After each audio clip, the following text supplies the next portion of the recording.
Kenyans are corrupt, John Mbadi says. This is the Cabinet Secretary for National Treasury, and he says that the ongoing corruption in the country is likely to prevent us from achieving our development goals.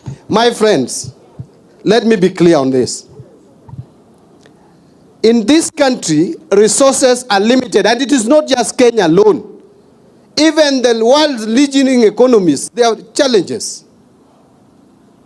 We must also bring reforms in the way we use our resources.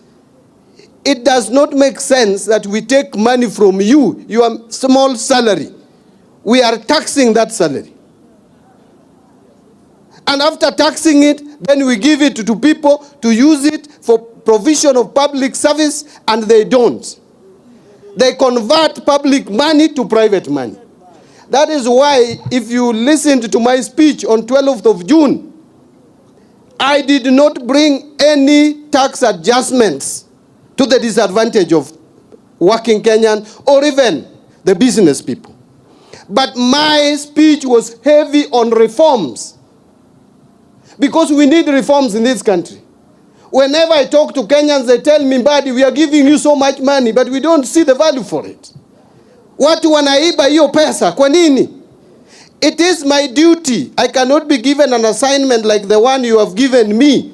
You hire me to bring changes, and then I sit in the office and it is business as usual.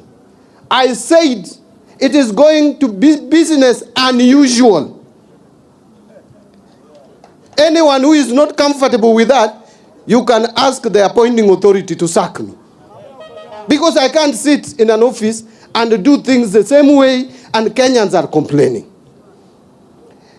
Treasury single account. When you hear about it, you don't know exactly what it means. It's very simple. The government officers have been requesting for money from Exchequer. Maybe to pay you salary, maybe to meet your expenses, and they keep it in the current account. They keep the money in some capital account, in the bank, earning interest. And you wonder why. The money for government is not supposed to be kept in some account to earn interest for a known use. It is supposed to go directly to for the purpose for which it was budgeted. I fully agree with John Mbadi that we must fight corruption, and money is being lost, and not because Kenyans in their majority are benefiting from this money. Money is being lost, and the people stealing are just a few, the elite. Those people steal your money and invest for their families or their future generation, not for the majority of us. So it is important that Kenyans accept this conversation and ask themselves tough questions. For how long should we tolerate this? Because when money meant for development or even salaries is being stolen or kept somewhere by a few individuals, we actually destroy our economy.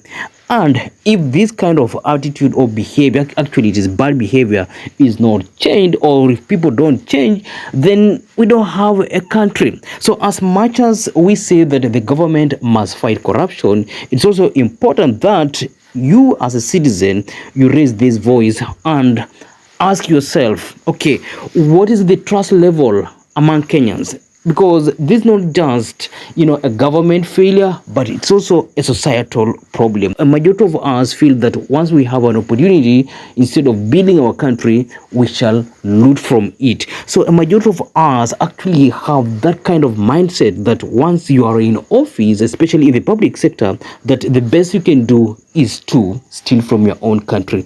This is hurting Kenya.